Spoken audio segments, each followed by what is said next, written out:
Yeah, hi. Thanks for joining the session. In this session, we are going to discuss DevOps with AWS free demo session. Okay.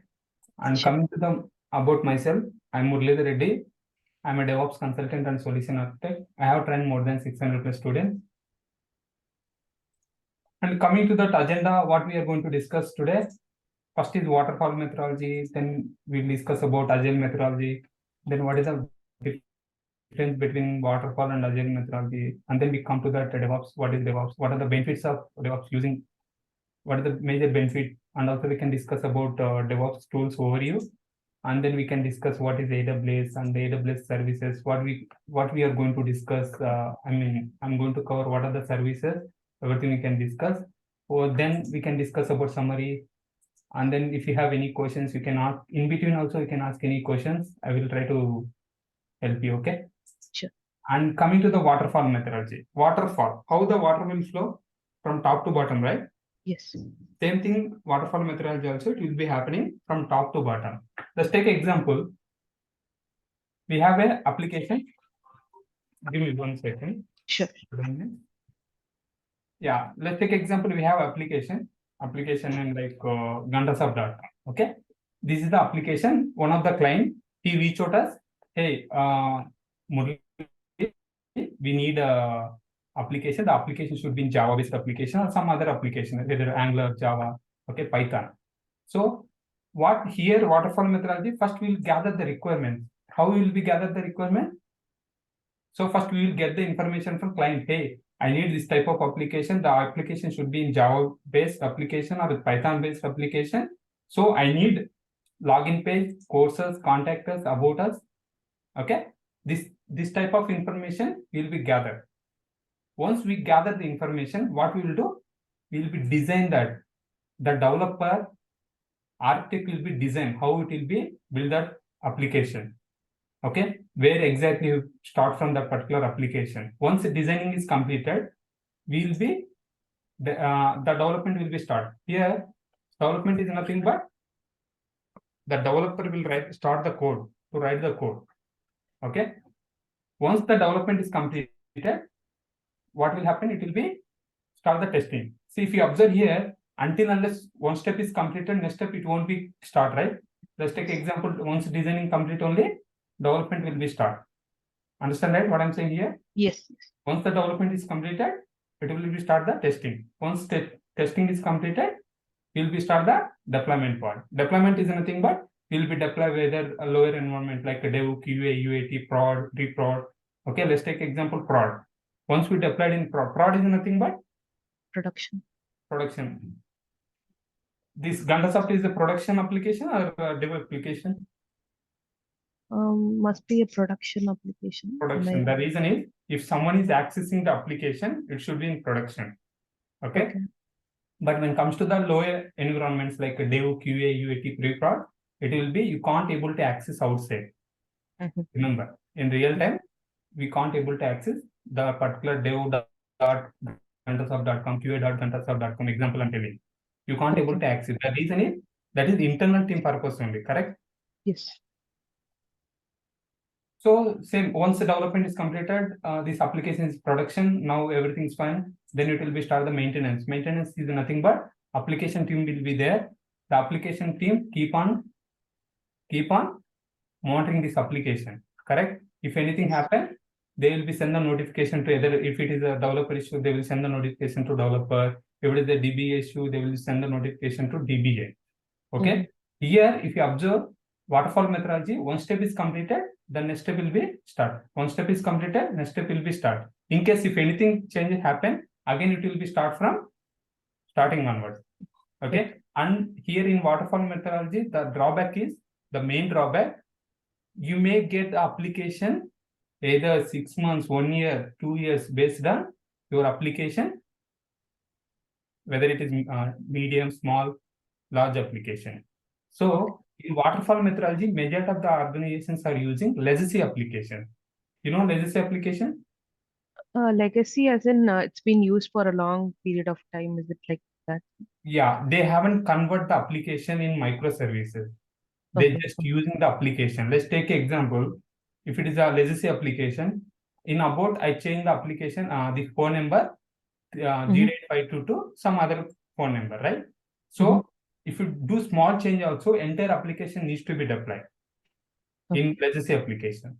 Okay. Understand what I'm saying here? Yes, yes, I get it. So once we're done, everything's fine. We are getting that, we may get like 6 months or 1 year, 2 years. Okay.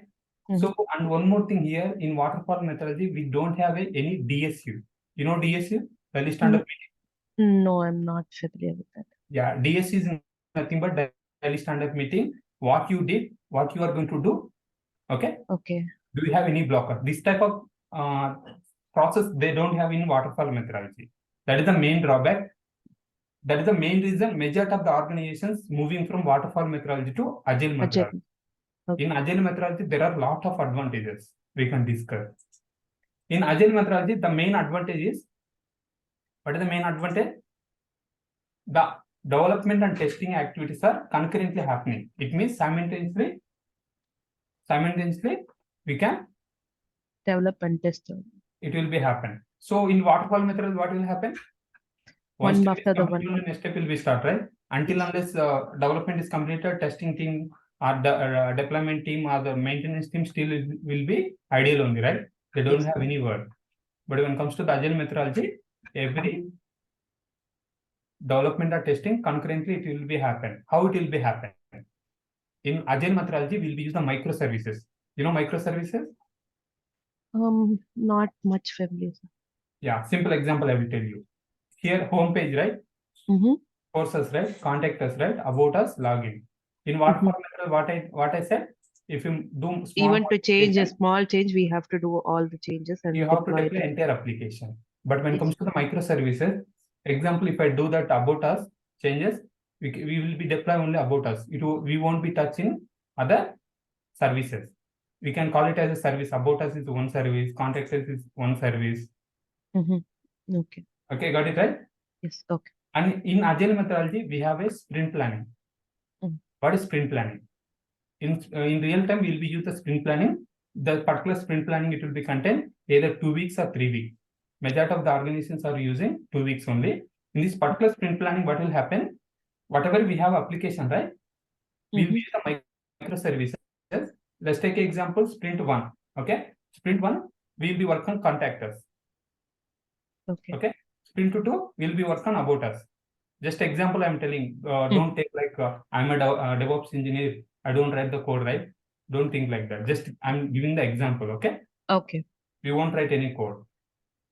Okay. So here, sprint 1, I will be work on contact us. Okay, fine, well and good. Every 2 weeks, we have a sprint planning. In case, in this particular sprint 1, it is not completed the particular task, what you will do? Scrum Master will be assign that particular task to, they will be move the particular task from sprint 1 to sprint 2. Okay.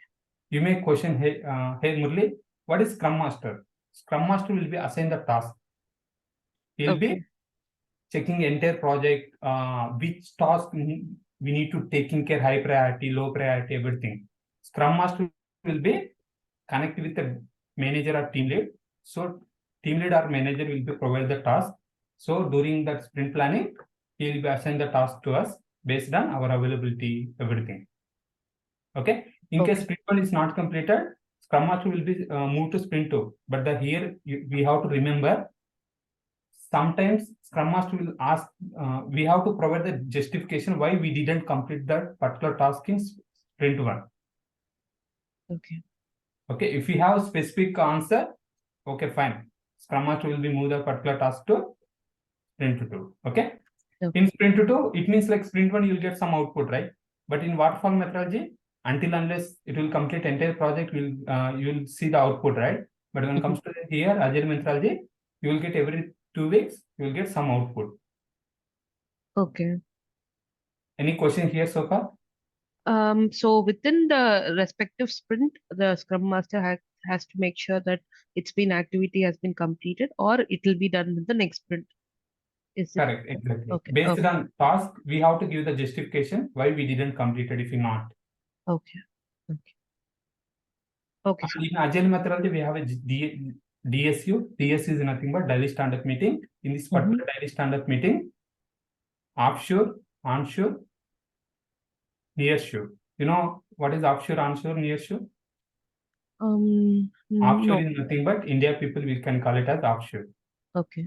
Onshore is nothing but on-site people. On-site people. Okay. Nearshore is nothing but, let's take example, we have a company Gantasoft.com, Gantasoft. Okay. This particular Gantasoft, it is available in UK.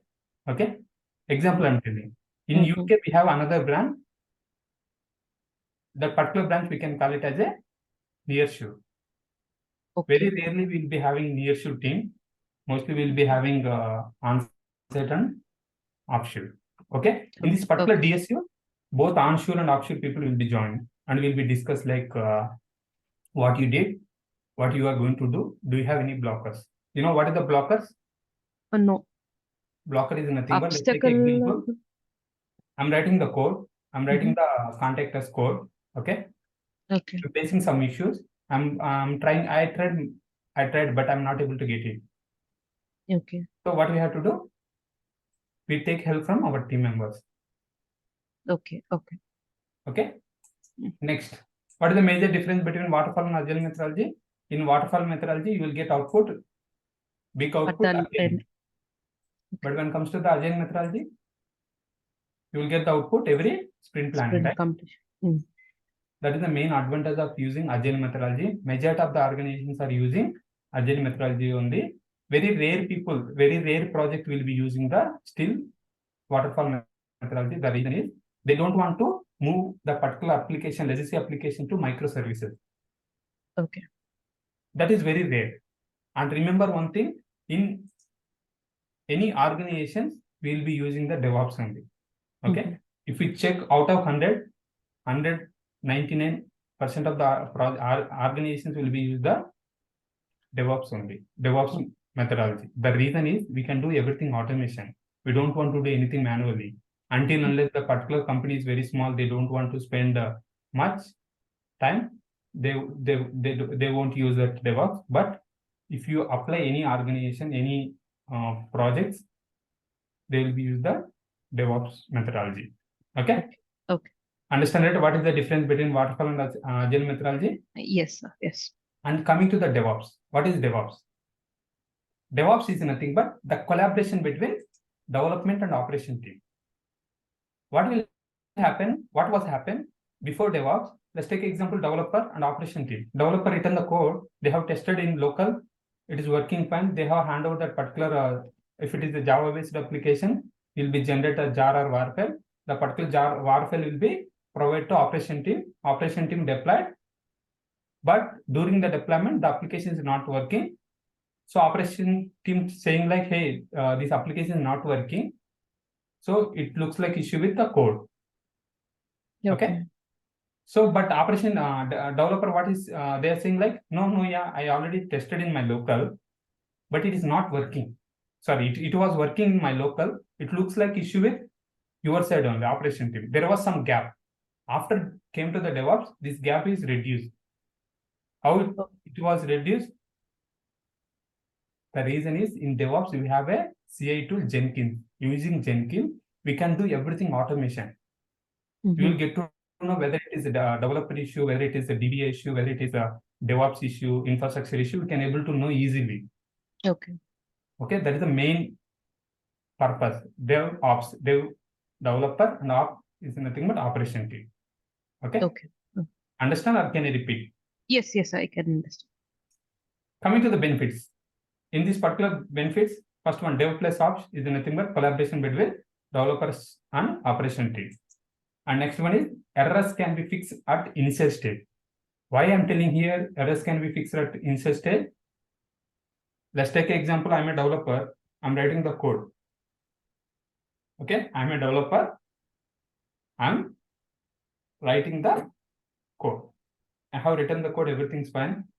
I'm configure the particular Git to the Jenkins. So just one click, it will be build the code, and it will be, we can able to see that whether if we are is there any issue with that particular code level. Okay, everything will be to the automation, right? As I said, like we will be use the Jenkins. Okay, Earlier, what will happen before DevOps, we were doing that manually, build the code and it will be generated jar or war file, and then we'll be deploy manually to the particular application. Okay, but when it comes to the DevOps side, we'll be do the automation. Further, we can able to know easily whether it is issue, and if it is issue with related to developer can be easy to fix, and they will be push the code to the Git, and then it will be happening everything. So that is the main reason. Initial stage only we can able to fix it. Understand or can I repeat? I understand. If you have any questions, you can ask me. Okay. Sure. Reduce the implementation of new services from hours to minutes. Why we are saying like everything will be to the automation, right? If any new services came, service is nothing but here it is about us is one service, right? Login is one service, right? In case I'm adding like another service, DevOps, one service. Okay. If you want to implement that service, we can able to implement hours to minutes. It was reduced after using the DevOps. The reason is everything will be do the automation. Okay. Okay. Next, easy deployment. Why I'm telling the easy deployment? With the help of automation tool.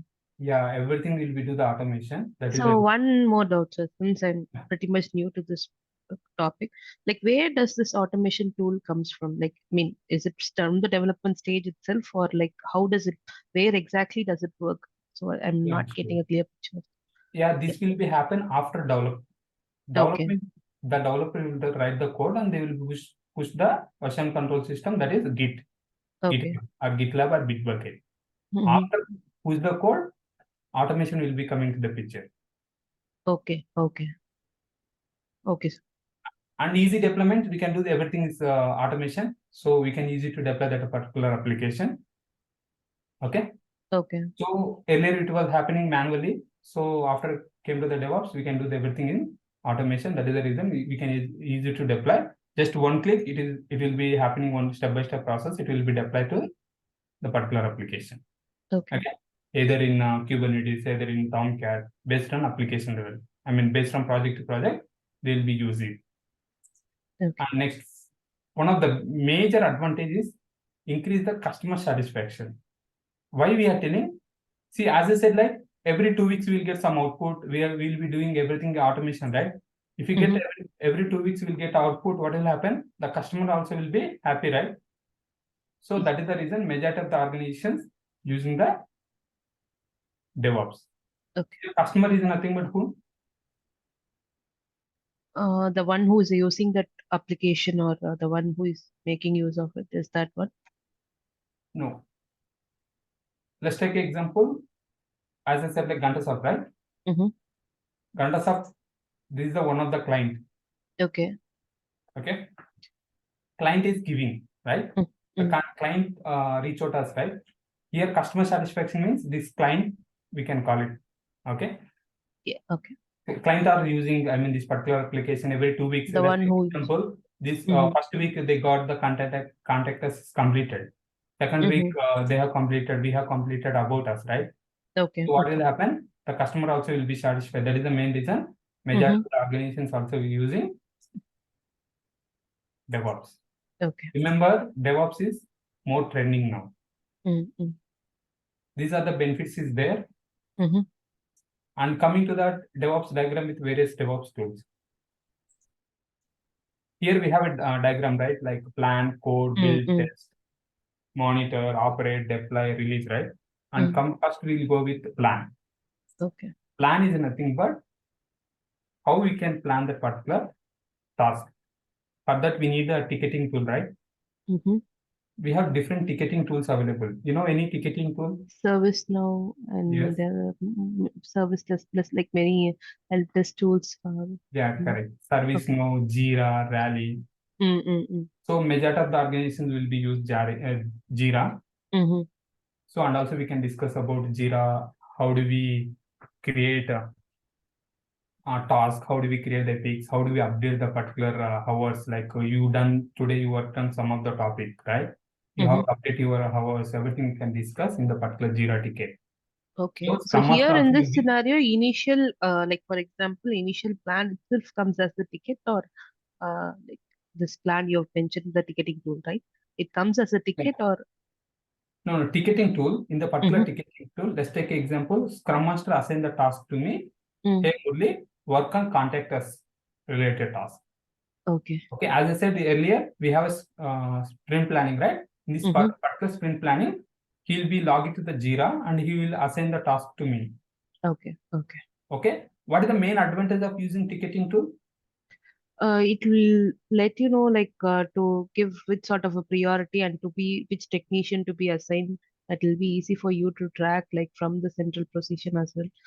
Yeah, correct, exactly. And one more thing, like Scrum Master also aware of like what exactly What is happening inside? where exactly pending. Okay. Okay, he don't want to ask. He don't want to ask again and again that engineer, right? Mm-hmm. Okay. So he can review, just go to the tickets and he can review that task, and then he will get to know like what we did, what he did, what he's going Okay. to work on, everything he can able to monitor. Okay. Okay. And coming to the code, I'm a developer, I have written the code. I want to manage the particular code, right? For that Mm-hmm. one, coming to the version control system. In Okay. version control system, we have a Git, Subversion, TFS. TFS is nothing but Team Foundation Server. Okay. Here, majority of the organizations are using Git. Subversion is outdated one. We don't want to discuss about that. And Mm-hmm. coming to the TFS, it is recently came 3 to 4 years back. So Okay. majority of the organizations will be use the Git only. Mm-hmm. So we can use the Git. We can manage how if you want to pull the code, push the code, everything we can using version control system. We can manage it. So we'll be discuss Okay. about Git only. Git is like a tool. I mean, sorry that question might be lame because I have no idea about it. Is it like a platform where we'll be coding and doing the changes, like testing the codes, or how is it? Like, what is it? I don't have an idea about it. Let's take example. I'm a developer. I'm writing the code in my local. Okay. Okay. I want to push the code. I want to pull the code from Mm-hmm. GitHub or GitLab, right? Mm-hmm. So for that one, we'll use the Git. Okay. It is not like a Git using Git. We can, write the code. It is not like Okay. that, okay. Okay. Using Already Git, we planned the can pull code. the Mm-hmm. we can create the files and we can push and pull the code. Everything we can do using Git. Okay. Okay. And coming to the build tool, why do we require build tool? I'm a developer. I have written the code. I want to deploy the code, and I need to see that website here. Okay, Mm-hmm. I can't directly deploy it. I need to generate format. If it is Java-based application, we can generate either jar or ER file. Mm-hmm. For that Okay. one, we require one tool, right? That Mm-hmm. is build tool. In build tool, we have Maven Gradle. This tool it will be support only Java-based application. Remember, okay? Mm-hmm. Okay. Majority of the organizations will be use the Maven. So we'll be discuss about Maven. Okay. And coming to the testing tools, we have multiple testing tools available: JUnit, Selenium. Mm-hmm. Remember, as a DevOps engineer, you don't want to know about testing tools. The reason is testing tools will be taken care by QA team. Every Okay. organization will be QA team will be taking care. Okay. Okay. You don't want to know about this JUnit or Selenium. These are the Mm-hmm. automation tools you can do. Release. We have CA tool, continuous integration tool, or continuous deployment tool. We have Jenkins, Bamboo, TeamCity. Remember, if you know all the DevOps tools, if you are not aware either Jenkins or Bamboo, TeamCity, there is no use. Mm-hmm. Remember one more thing, majority of the organizations will be use Jenkins only. Okay. The reason is it is a open source, easy to use, easy plugin based. Okay. So again, I'm telling here, if you know all the DevOps tools, if you are not aware Jenkins, no one will hire you. Okay, sir. Okay. This is the DevOps backbone. Backbone of DevOps is Jenkins. Mm-hmm. Okay. And coming to the monitoring tool, there are a lot of monitoring tools available. Nagios, Splunk, Datadog. Okay, almost 100 plus monitoring tools available. Mm-hmm. So based on project to project, they will use different tool. Okay. So we can't say like this particular project will be used only Splunk or Datadog. So I will highly recommend it to learn Prometheus and Grafana. It is an open source. Okay. Mm-hmm. You don't want to learn all the monitoring tools. Instead of spending the time for monitoring tool, you can spend other tools to get to know more details. Okay. The reason is every organization will be different. So even interview level also, they can understand. If you like take example, you worked on Prometheus or Grafana, they understand like, yes, because other organizations will be different tools. So nothing to worry on that monitoring part. Okay. Okay. I will highly recommend learn Prometheus and Grafana. And coming to the operation and deployment, Ansible, Chef, Puppet, these are the configuration management tool. Why do we use configuration management tool? Using configuration management tool, we can do the automation. Let's take example. We have a 10 servers. Okay. I want to install the Java. Basically, what we will do? We'll be logging to the server and we'll be install the Java. But when it comes to that configuration management tool, Ansible, Chef, Puppet, we can do everything automation. You don't want to log into the 10 servers to install the Java. But here, configuration management tool, majorly we will use the Ansible. The reason is Ansible is agentless. Agentless is nothing but you don't want to install Ansible destination servers. Okay. Okay. And next, containerization tool, we have a Docker, and container orchestration tool, we have a Kubernetes. These are the main things. Okay. And we can go with in detail so that you'll get some idea. Before going to that, do you have any question here?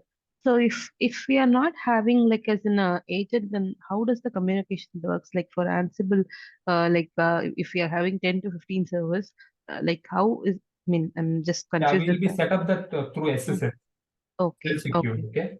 Okay. Okay. But when it comes to the Chef and Puppet, we have to install the agent in destination server. If you want to install the agent in destination server, it will be utilized that CPN memory, right? Yes. Yes. So Agent overhead. and compared to Chef and Puppet, Ansible is more secure. Okay. Okay. Not only in terms of space issue, okay? Okay. So for based on this example, like there's moreover like a Java kind of an example you've provided. Is it like more specific that apart from Java also we'll be having multiple applications for DevOps, or how does it work? You can repeat again, please. No, no. Most of the example that you've told is related to Java application, like how we deploy Yeah. Java. So are there other applications like .NET or Ruby Rails or any other applications also involved? Basically, I'm asking with respect to DevOps. Yeah, I can tell you. Java is most of the organizations will be Java only. Okay, okay. Okay, that is the reason I'm mostly focusing on, telling that about the Java related application. No. The question is like even other applications also will follow this pattern, Same right? process only. Yeah, same Okay, process. okay, But sir, okay. tools will be different. Remember.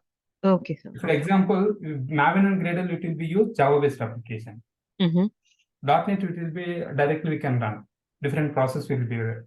In Python, we can directly run Python space and .py file. We don't require any tool. Okay. Okay. So, but but remember, moreover, the working part will be, sorry to interrupt you. Like, for example, if I get to know about Java process, for example, I'm telling you, so at least I'll have a basic idea on how it works for .NET or Python or any different application, right? I can say like not much required. Because most, as I said, like mostly will be Java-based applications only. Okay. Just to be in the safer side, I'm asking. Sir. Yeah, if you want, you can spend time. Yeah. Okay. Okay. But I don't recommend. Okay. Okay, sir. Okay. And coming to the version control system. Version control system, using version control system, we can manage your code. Like how do we pull the code, okay, add the code, everything we can. There are multiple version control systems available: Git, Subversion, TFS, Team Foundation Server. Okay. Okay. In this particular version control system, we will be discuss about Git. Okay. In our course, we'll be discuss about Git only. SVN we don't require. TFS is not required also. And coming to the build tool, what is the required build tool? As I said, like we have application. If you want to generate the format, we require the tool, right? If it is Java-based application, we'll be use the Maven, Gradle, Ant. But Ant is outdated one. You don't require. And Maven and Gradle will be used. But we'll be discuss about Maven. If any one of the tool is fine, you don't require to learn both. So Maven will be majority of the organizations will be used. So that is the reason we'll be discuss about Maven only. Okay. Okay. Coming to the artifact tools. What is artifacts? Earlier Not we so generated jar var ER file, right? Using build tool. Okay. You can call it as the artifacts. Jar var ER files, we can call it as Okay. artifacts. Okay. Okay. Let's take example. I'm a developer, I have written the code, I build the code, it will be generated jar var file, but that particular jar var ER file, it is available in my local. Okay. One of our teammate required that particular var file to testing his local. What we have to do? Either I need to share that particular var file to him, or I need to share my screen to showcase him to do in my laptop, right? But in case if I am on leave, what will do? He needs to wait until I'm back. Until you return back. Yeah, but instead of doing that one, if you store the particular artifacts in remotely, so anyone can download, right? Based on provided the access, they can able to write. For that one, we require the artifact tool. There are multiple artifact tools available, Nexus and JFrog. Majorly, these are the two. In currently, majority of the organizations will be use the JFrog only, but in our course, we'll be discuss both Nexus and JFrog. Understand? What is the main use of Nexus and JFrog? Or can you repeat? I understand. Okay. Next. What is next? Next, code quality tool. What is code quality tool? Let's take example. I'm a developer. Okay. I'm a developer. I have written the code, but I'm not following the proper format. I'm keep on repeating the same code. What will happen? The particular code quality tool, code quality will be reduced, right? Understand what I'm saying? Could you please repeat it? I have written the code. Okay. Okay. I'm keep on repeating the same code. Instead, I'm writing the code, but keep on repeating the same for loop or something. Okay. So what will happen? The code quality will be reduced. Okay. So to detect this type of things, we have a static code analysis tool. This static code analysis tool, what will happen? What will do? It will be detect the bugs and vulnerabilities, and also it will be showcase the code coverage percentage also. Okay. And in this code quality tool, there are multiple tools available. SonarQube, PMD. But remember, if they are using static code analysis tool, 100% of the organizations will be use the SonarQube. The reason is SonarQube, it will be support 25 plus languages. Okay. And also it will be generate the proper report as well. Okay. So we'll be discuss about SonarQube. And also we have Veracode as well. Veracode is a very rare project will be used. Apart from SonarQube also, we have Veracode. Okay. Web or app server. What are the main uses of web or app server? That's where the application has been, where will be launched, and like that's where the application will operate, and that's where it has been installed. Correct. We have to deploy whatever is generated var file, right? We have to deploy to see the application like this. Okay. Yes. Okay. There are multiple applications available: Tomcat, WebLogic, Glassfish, JBoss. Okay. But if it is Java-based application, remember, if it is Java-based applications, 99% of the organizations will be use Tomcat. The reason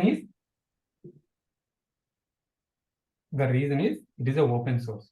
Okay. Yeah, WebLogic and Glassfish, these are the paid version. But when it comes to the Tomcat, it's open source, and also it will be supported properly as well. Okay. You can easily to deploy the Java-based application. So we'll be discuss about Tomcat. Okay. And coming to the CA tool, as I said, like CA tool is a backbone of DevOps. Using CA tool, we can do everything automation. The gap between development and the operation team by automating the building, testing, and deployment of applications.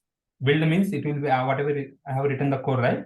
We will be build that code, and we can test the code, and then we will be deploy to production or Dev QA UAT. Okay. In CA tool, there are multiple CA tools available: Jenkins, Bamboo, TeamCity. I will highly recommend to learn Jenkins. Majority of the 100% of the organizations will be use the Jenkins only. Okay. It is a backbone of DevOps. Remember, again I'm telling. Okay. And coming to the configuration management tool, what are the uses of configuration management tool? Using configuration management tool, we can do the automation, right? As I said earlier, we have 10 servers. If you want to install the Java in 10 servers, we have to log into the each and every server we have to do, right? But when it comes to the when you use that configuration management tool, we can deploy. Sorry, we can do the automation to install the Java in the particular 10 servers. Okay? There are multiple configuration management tools available: Ansible, Chef, Puppet. In these three, majority of the organizations will be using Ansible. As I said, like it is agentless, it is more secure as well. Compare remaining Chef and Puppet. These two are, you have to install the agent in the destination server. Okay. Compared to two, Ansible is very easy to understand, human readable. Okay. It is a YAML format, you can easy to understand. And coming to the containerization tool. Why do we require containerization tool? Using containerization tool, the developer can easy to write, create, and deploy the application faster and more securely. Okay. Basically, if you want to deploy the application, what we'll do? First, developer write the code, it will be generate jar or war file. Okay. Then we'll be deploy applications Tomcat, right? Example. But when you use the containerization tool, everything, each and every step will be configured inside that containerization tool called as Docker. Just will run the Docker, it will be run the application. You don't want to build the code and it will be generate jar or war file and then will be deploy. You don't record. Everything will be configured inside that Docker. Okay. After generate a var or jar file, will be configured and then we'll be deploying Tomcat on it. Okay. Okay. There are multiple tools available. Docker, Rocket. Containerization tool, 100% they will be used the Docker only. Okay. Okay. And here containerization tool majorly will be used the microservices purpose as well. Even legacy applications also it will be work. Microservices will be used. Okay. Microservices is nothing but here like contact us is one microservice, right? So contact us will be created a separate image. About us will be created a separate image. Login will be created a separate image. Everything will do. Okay. And summary before going to AWS part, we'll be what we gonna cover in entire DevOps related. You'll see that summary. Okay. First, DevOps overview, and whatever we discuss the DevOps tools, right? We need to do the practice, right? Where do we do? We need some platform, right? Yes. For that one, AWS will be provide the 1 year free trial account. Okay. We'll be create the account in AWS. We'll be use that particular account to implement whatever we want. Okay. Next, Linux basic commands. Whatever required for DevOps related, will be discuss about Linux. Okay. And version control system will be discuss about Git, GitHub or GitLab and Git. Okay. Okay. You may ask question, hey Murali, what is the uses of GitHub and GitLab? So you have written the code. You need to store that code in remote, right? Yes. For that one, will be the GitHub or GitLab. GitHub is a remote repositories. Okay. We'll store our code to remotely. Understand or can you repeat? Yeah, I understand, sir. Next, build tool. We'll be use the Maven. We'll discuss about Maven. And artifact tool, Access JFrog will be covered. And code quality tool will be covered SonarQube. And app or web server will be covered Tomcat. CI/CD tool will be covered Jenkins. Configuration management tool will be covered Ansible. Containerization tool will be covered Docker. Okay. And also we'll be discuss about Jenkins pipeline project so that you will get to know like how do we set up everything. And we'll be prepare the resume based on your experience. Okay. And mock interviews and interview questions as well. Oh. Okay. Okay. And weekly test will be conducted. Okay. It means like I will give the task, you will be perform that during that particular time. Okay. Okay. These are the DevOps related. Okay, fine. DevOps is completed. How about DevOps? AWS. What is AWS? Amazon Web AWS is a cloud, right? It is a public cloud. AWS is nothing but Amazon Web Service. There are multiple clouds available. AWS, Azure, Google Cloud. In our course, in our case, we are going to discuss about AWS. Mm. In AWS, we have a multiple services available. There are almost 150 services available, right? But as a DevOps engineer, you should know at least 14 to 15 is enough. Okay. So what we are going to discuss in our course, we'll see. First, AWS overview and IAM. Identity. AWS CLI, how it will be work, how do we use, how do we configure your credentials, everything will be discussed. And EC2, Elastic Compute Cloud, and ASG, Auto Scaling Group, ELB, Elastic Load Balancer, VPC, Virtual Private Cloud, S3, Simple Storage Service, RDS, Route 53, CloudWatch, AWS ECR, SNS, SES, CloudTrail, EBS, ACM. Okay, these are the services we are going to cover. Inside this particular service, we will discuss what are the topics will be covered inside the particular service. Okay, first one, cloud computing. What is cloud computing? Will be discussed. Types of cloud computing. There are different types of cloud computing available: public, private, hybrid. We'll discuss about that. And next we will be discuss about types of cloud services. There are 3 types of services: IaaS, infrastructure as a code, platform as a service, software as a service. Okay. Once you will, once this session is completed, you will get to know like, okay, these are the types of services is available. These are the types of cloud computing is available. What will be used in real time? You will get to know everything. And the next, any questions before going to move? No, sir. We can proceed.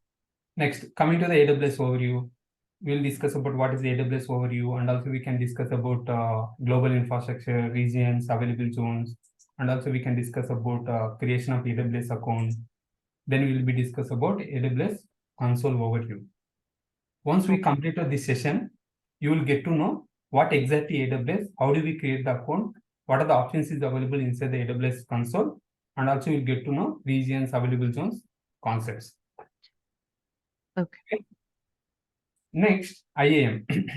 Remember in AWS, in DevOps, as I said, like Jenkins is a backbone, right? But when it comes to the AWS, IAM is a backbone. The reason is, if you want to log into the particular AWS console, you should require the access type. Yes. Access related, taken care by this IAM, Identity Access Management. Okay. What is AWS IAM? And also we can discuss about users, user groups. We can see that lab session as well. Okay. Okay. And next we can discuss about types of IAM policies. There are different types of IAM policies available. How do we create? Okay. We can see that IAM roles. How do we, and also we can see that lab session about the IAM role. Okay. Next we'll be discuss about what is the difference between root account versus IAM user. And then we'll be discuss about AWS IAM password policy. How do we set up the password policy? Let's take example. You have a Facebook. Let's take example. You have Instagram. Okay. In this particular Instagram, when you create the account, it will be asked like minimum credentials, right? It should be in.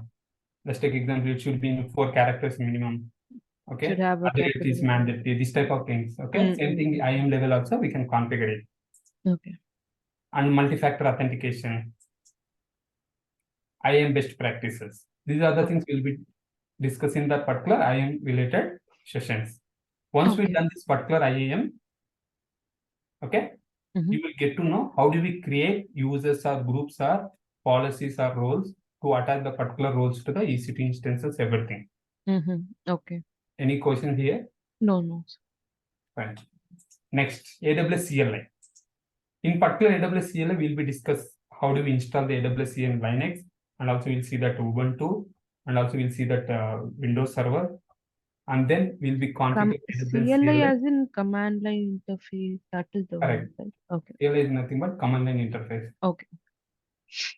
And then we'll be configuring AWS CLI credentials, and also we'll be discuss about named profiles. What are the uses of profiles inside the AWS CLI? Okay.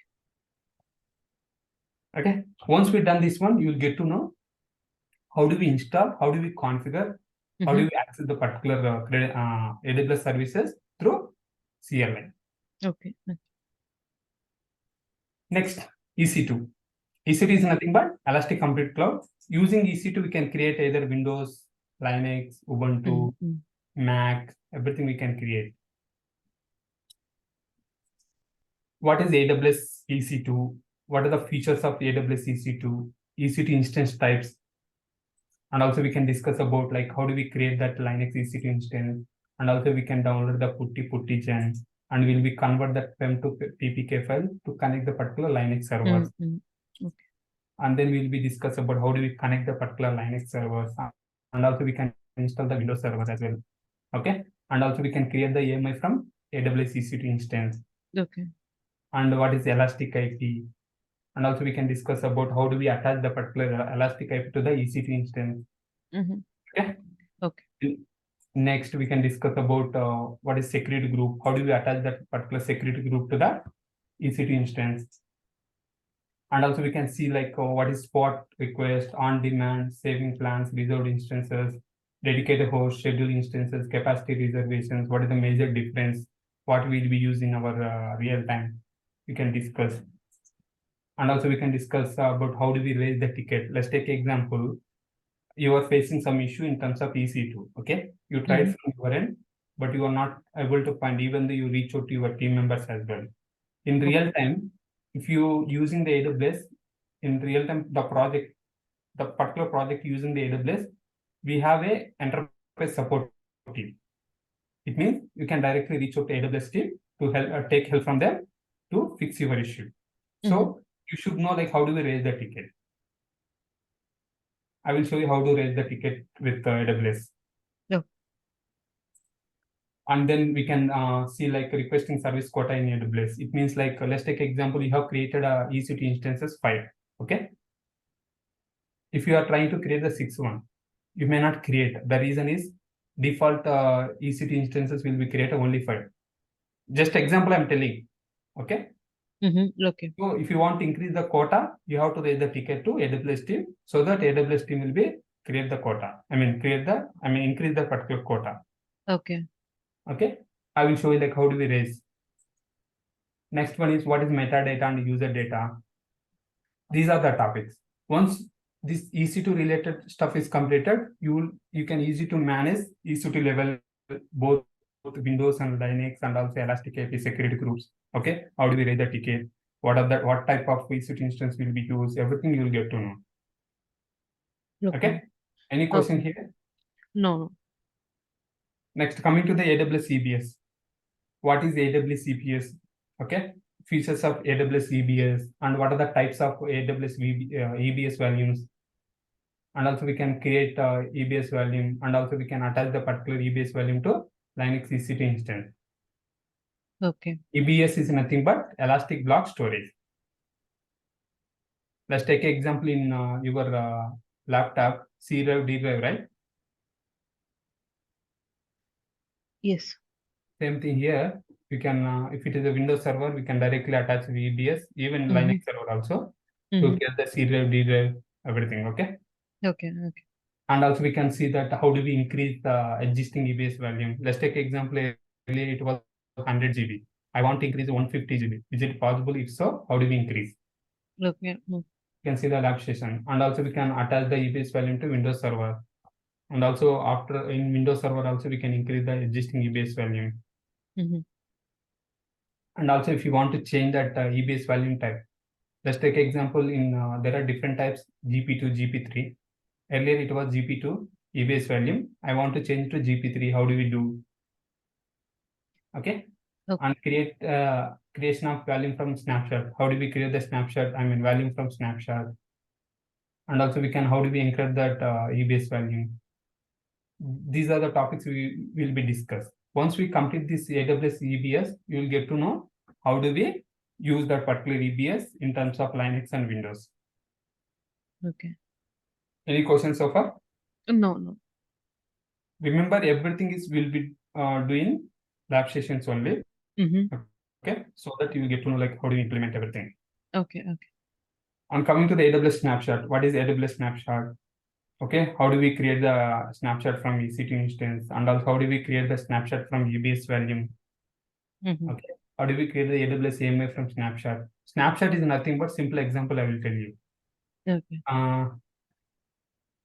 In your mobile, okay, you will take the Mhm. backup, right? Backup of your WhatsApp. Mhm. It will send to either mail or somewhere, right? Yes. Same thing here, Snapchat is nothing but it will take the backup. Okay. Creation of EBS file from Snapchat. Mhm. And also we can see that what are the options available in the particular Snapchat session. So Okay. once we done this one, you will get to know like how do we create a different ways, Mhm. okay, from EC to EBS, AMI to that particular snapshot, okay. Got it or can I repeat? No, I understand. And also we can see that how do we delete. Once we complete, right, we need to delete, right, so that It we'll will not disable that charge particular one. casting. Okay. And coming to the AWS auto scaling group, we can discuss about what is ASG. ASG nothing but auto scaling group. What are the benefits of auto scaling group? Mhm. And also we can discuss about launch configuration. How do we create, what are the benefits and drawbacks of launch configuration? Okay, how do we create the launch configuration? And also we can discuss about launch template. What are the benefits of using launch template? And also we can discuss about AWS launch template creation part. And also what is the major difference between launch template and launch configuration. Then we'll be discuss about creation of an AG through AWS launch configuration. Okay. And also we can discuss about like we can create the AG. AG is nothing but auto scaling group through AWS launch template. There are two ways to create the auto scaling group. One is launch template and launch configuration. We'll be do both. Once we complete this one, and also we will be enabling CloudWatch monitoring for AG, and also we can see that how do we delete the auto scaling group. Mm-mm. Once we complete this auto scaling group, you will get to know like how do we set up in terms of either Windows or Linux. How do we distribute, create the multiple EC2 instances automatically based on load. Okay. Any question here? No. This is also one of the most important topic, auto Okay. scaling. The reason is like, let's take example. I will tell you one example. Okay. This is a Gantasoft.com. Okay. Okay. I have deployed the application. The application is currently we are getting the request only 100. We have deployed the application one of the server, but later we got 500, 1000, 2000 requests, right? Mm-hmm. It might not be handled the particular server. If you use the auto scaling group, based on load, it will automatically increase the servers. We can configure like that. Simple example I'm telling, okay? Okay. ELB, elastic. What is the elastic load balancing? What are the benefits of using elastic load balancer? What is the classic load balancer? What are the features of using classic load balancer? And also we can see that how do we create the AWS classic load balancer? And also we can see how do we delete the classic load balancer? And we can see like what is target group, listeners, how do we create the target group? And also we can see that AWS application load balancer. We can see like what are the benefits of using the application load balancer, and also we can see the lab session creation of AWS application load balancer. And also we can see after creation part, we'll be delete that particular load balancer as well. Any question here? Do we cover network load balancer or? Yeah. This part is completed, right? Next slide will be Yeah. there. Okay. Okay. Okay. Next, ELB. And coming to the ELB, what is an AWS network load balancer? Mm-hmm. And also we can discuss about what are the benefits of using network load balancer. How do we create the network load balancer? And also we can see how do we delete. What is the difference between application load balancer and network load balancer? And also we'll discuss about where we suitable that particular application load balancer and network load balancer. Okay. And also we can attach that application load balancer to auto scaling group. And also we can discuss about application load balancer to existing auto scaling group. Okay. Mm-hmm. And next, EFS, elastic file system. What is the elastic file system? What are the use cases? And also we can discuss about what are the types of EFS storage classes available. And also we can discuss about creation of AWS EFS. And also we can discuss about how do we mount the AWS EFS as an EC2 instrument. Okay. And also we can see how do we delete the EFS. So once we complete this EFS part, you will get to know like how do we attach the particular single EFS to distribute that content to multiple servers. Okay. Okay. Next, what is S3? Simple storage service. And also we can discuss about what is the objects and buckets. And also we can see that different types of AWS S3 storage classes. And also we can see like how do we create the S3 bucket. And also we can see how do we upload the particular objects. Objects is nothing but files, folders, images, everything we can call it as objects. Okay. Next, how do you upload objects to S3 using AWS CLI? And also we can see what is S3 versioning. How can it be enabled? Okay, what are the main uses of using versioning? Okay. And also we can see that bucket policies, and we can see that bucket policies and how do we work on that bucket policies? How do you apply that particular bucket policy to the bucket? And also we can discuss about ACL, access control list. And also we can see that apply the ACL for S3 bucket. How do we apply the particular ACL to S3 bucket? And also we can discuss about like S3 bucket life cycles. How do we set up? Life cycles is nothing but like, let's take example. Currently I have stored in specific storage. I want to move S3 storage to different storage. Frequent, infrequent. There are different types of storages available. Okay. We can do that. And also we can, how do we set up that static website in using AWS S3? And also pre-sign URL. What is pre-sign URL? How do we set up? Okay. And also we can discuss about server-side encryption. How do we do? And also finally, once we created the right, we can delete that particular S3 bucket. Once we done this S3 bucket, you will get to know how do you create bucket and how do you push, how do you give the permissions, bucket policies, everything you will get to know. Okay. Where exactly will be use the S3 bucket also, we'll discuss in there. Any questions here? No.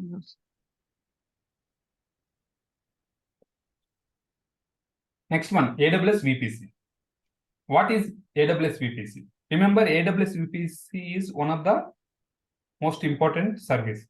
VPC is nothing but virtual private cloud. Using VPC, we can set up that networking part. Okay. And also, what are the key features available? And also, we can discuss about what is CADR. How do we choose the particular CADR block? Okay, what is IPv4 and IPv6? How do we choose the particular IPv4, IPv6? And also, what is subnets? Okay, what are the different types of subnets available in real time? Okay, and also we can subnet sizing. How do we select the particular IPv4 subnet sizing part? And also we can discuss about subnet routing, route table. Okay, and also we can discuss about what are the options available, components available in route table. And what is the internet gateway? And also we can see the default overview of VPC. See, every account, it will be created the default VPC. We'll be see like what are the options is available, everything we can see it. Okay. Once we discuss about this default VPC, you will get to know, okay, these are the options is available. This particular option, it is related to this one. You will get to know everything. Okay. Once we done that default VPC, we'll create our customized VPC. Okay. In real time, how will we create? We'll discuss. Okay. We'll discuss about default so that you will get to know, right, what are the options available, so that we can easily create the customized VPC. Okay. Yeah. Go ahead. Yeah, I get it, sir. Yeah. Next, what is NAT gateway, NAT instance? How do you create the NAT gateway? Okay. What is network ACL? How do you create the network ACL in VPC? And also, what is security group? How do you attach the particular security group? And also, what is the difference between NACL and security group? And we can enable what is VPC flow log? How do we create them? And also, we can enable the VPC flow logs on VPC level. Okay. And also, we have other options. What are the options available in VPC? And also, we can discuss about DHCP option set. And also, we can discuss about DNS host names, DNS resolution. Okay. And then we will be discuss about VPC endpoints. What are the uses of VPC endpoints? What are the types of endpoints is available? How do we create the gateway VPC endpoint? And also we will discuss about prefix list. What are the uses of that one? Where we can exactly use that? What is ENI? And also we can create the ENI. And then once we completed, we'll be delete the particular VPC. Because after we created, we need to delete, right? Otherwise it will be chargeable. Okay. Once we complete this VPC part, we'll get to know like how exactly working network. Okay. How exactly you are connecting to the particular EC2 server. Where exactly we are configuring. Everything we'll get to know. Okay. And next, VPC peering. Inside the VPC peering is there. What are the uses of VPC peering? VPC, it is isolated. Isolated means, let's take example, we have two different VPCs. Default, it won't be communicate, right? So we have to set up the communication, establish the communication between two VPCs. For that one, we can use the VPC peering. Okay. In VPC peering, what is VPC peering? What are the key aspects of VPC peering? And also we can discuss about what are the different types of VPC peerings available. And also we can create the intra-region VPC peering, inter-region VPC peering, and also we can delete that particular intra-region. Okay. Okay. Intra-region is nothing but same region. Intra is nothing but same region. Okay. Same region is nothing but inside the AWS we have regions. Okay. Mumbai region, Hyderabad region, different regions available. North Virginia. Okay. And also we can set up that inter-region VPC peering. How do we establish, and also how do we delete the inter-region VPC peering with same account and different account. Okay. Everything we can configure. Once we complete this VPC peering, you will get to know how do we set up the communication between two VPCs with same account and different account and same regions with a different region. Okay. Okay. This is the main important thing in interview level also. Okay. Majority of the organizations will be interviewer will ask like, hey, I have two VPCs. How do we set up? If you are not aware of VPC peering, how do we say? No, right? We have other services as well, like transit gateway also we have. Okay, transit VPC we have. But at least you should aware something, right? So for that one, we use the VPC peering. Okay. Okay. And coming to the CloudWatch. What are the uses of CloudWatch? If you want to monitoring anything, if you want to send them, set up the any, it will be use the monitoring. Okay. Here we will discuss about CloudWatch monitoring. What are the key features of CloudWatch? And also we can create that log group in CloudWatch. And also we can send that VPC flow logs to CloudWatch group. Also we can set up the CloudWatch alarm for EC2 instance. Let's take an example. If the instance will be stopped, if the instance is restarted, we need to get the notification. This type of thing we can configure it. Sorry. And coming to the CloudTrail. Okay, CloudTrail, we can use CloudTrail inside the AWS. Let's take an example. I log into the AWS console. Okay, I have created something. Everything will be captured this CloudTrail. Okay. I have deleted a specific DynamoDB table example. Okay, you can see that who has deleted everything, it will be captured. Okay, what is CloudTrail? Log events types. And also we can set up the CloudTrail and send to S3 bucket. And then we can delete the CloudTrail. Okay. Once it's completed this one, you'll get to know where do we store that CloudTrail logs, and also how do we check if someone is deleted any service, you can able to verify. Okay. And coming to the AWS ECR. In AWS ECR, Elastic Container Registry, ECR is nothing but Elastic Container Registry. In this particular ECR, we'll be store the Docker images. Okay. What is overview of AWS ECR? What are the features available in AWS ECR? And also we can create the repository in AWS ECR. Okay. And also how do we push that particular Docker image to AWS ECR? And also we can see that setup lifecycle policy. And also we can see that how do we set up the replication configuration. But replication configuration we won't much use, nothing much worry on that one. But remaining parts very important thing. Okay. Okay. Once we complete this AWS ECR, you will get to know how do we create the ECR repository, how do we push your Docker image to ECR instead of Docker Hub or other platforms. Okay. Okay. Majority of the organizations, if they are using AWS, they will be use the AWS ECR only. So you should Okay. aware of this service. Okay. All right. Next, what is the AWS KMS? Key management service. If you want to encrypt that values, right, for secure purpose, we'll use the KMS. What is KMS?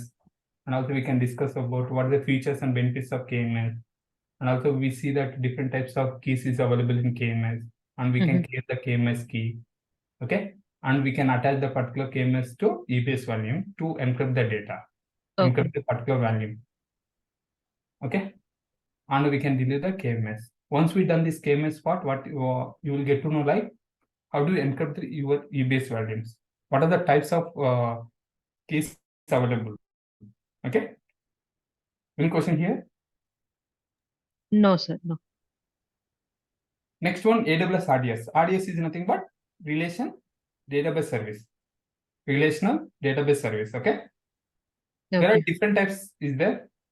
We can discuss like what is RDS, what are the features available in RDS, RDS subnets group, and also we can discuss parameter groups in RDS, option groups in RDS, Amazon RDS storage types, what are the types of storage is available in RDS, and also we can create the MySQL database in RDS. And then how do we connect the particular RDS from EC2 instance, and also we can discuss about MySQL workbench. And also we can connect the particular RDS from MySQL workbench. And then we'll discuss about how do we delete the RDS MySQL. Okay. Once we've done this RDS part, you will get to know how do we create, how do we connect. You may ask question, do we require to learn database script? No. Until creation part, we will be taking care of a DevOps team. Once creation is completed, you will be due to database team. They will be taking care. Okay. Okay, you don't require to learn any scripting, I mean database script. Okay. And just you need to know how do we connect. If someone reach out to you, hey, this particular I'm not able to connect the MySQL. You need to test it in the local, right? For that one, you should aware of how do we connect. Okay. Next, AWS Route 53. Route 53. How do you route the traffic? So for that one, we'll be using the Route 53. What is Route 53? What are the benefits of using Route 53? What is hosted zone in Route 53? Types of hosted zones. Creating a public hosted zone in AWS Route 53. What are the records in hosted zone? Types of records. What is routing policies? What are the types of routing policies available? And also we can create the record in hosted zone. We can create private hosted zone as well. Okay. What is the difference between public and private? Where exactly it will be suitable for us? Whether it is public or private. Okay. Okay. Okay. And also we can discuss about configuring query logging. How do we enable the logging for that particular hosted zones? And also we can discuss about deletion of hosted zone. Okay. Once we've done this Route 53, you will get to know how do we route the traffic your application. Let's take example here, Gantasoft.com. Okay. We hit this one, how it will be route the traffic, whether it will go to that particular load balancer, whether it will go to that particular, where exactly should we go. Okay. Everything will be configured in Route 53 level. Remember, if you are aware of all the tools, all the services, if you are not aware of Route 53, no one will hire you. Okay. The reason is Route 53 is very important topic. Okay. The reason is, one more reason is, you should know, right? How do we route the traffic? If you are not aware, you know, just creating the VPC, creating the EC2 instance, deploying the application. If you are not aware, route the traffic, there is no use, right? Yes. So majority of the organizations also should expect in this Route 53. Okay. And we have SNS and SES.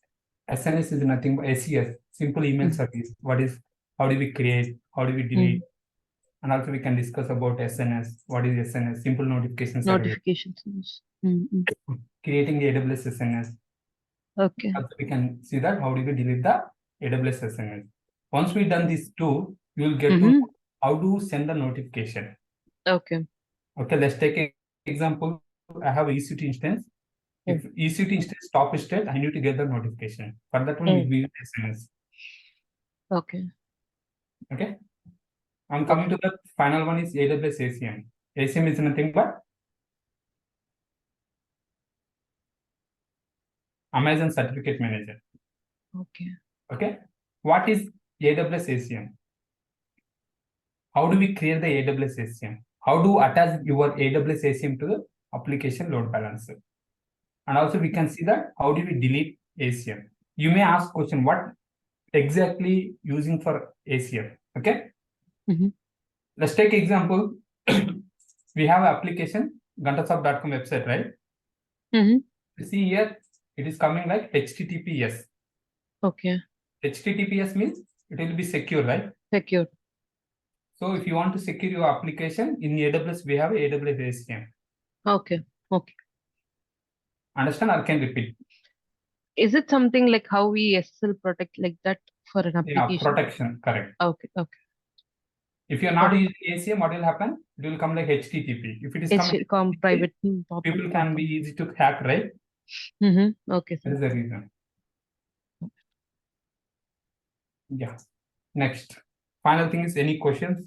Do you have any questions in terms of course-wise? So first we'll be covering the DevOps part or the AWS part, sir. Like how So does first we will be covering DevOps part, then we'll go. Okay. Okay. Okay. So this Jenkins part and all will be, I mean, the other DevOps tool that we've discussed, will I be having any sort of a hands-on where I'll be able to do at least and just see how it works? Like, is it possible with that tools? Like, how does it works?